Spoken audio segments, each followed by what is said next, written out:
એક સવાલ પૂછું, તમે ક્યારે કોઈ વ્યક્તિને ગુમાવ્યો છે માત્ર એટલા માટે કે એ વ્યક્તિ પરફેક્ટ નહોતો?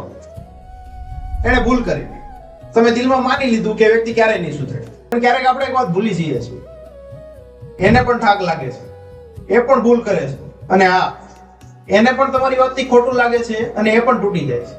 ઘણી વખત એવું લાગે છે કે કોઈ પણ સંબંધો લોકોના કારણે નથી તૂટતા, પરંતુ એક પરફેક્શનની એક્સપેક્ટેશનના કારણે તૂટે છે. ત્યારે આપણે એક વાત ભૂલી જઈએ છીએ કે આપણે પણ પરફેક્ટ નથી.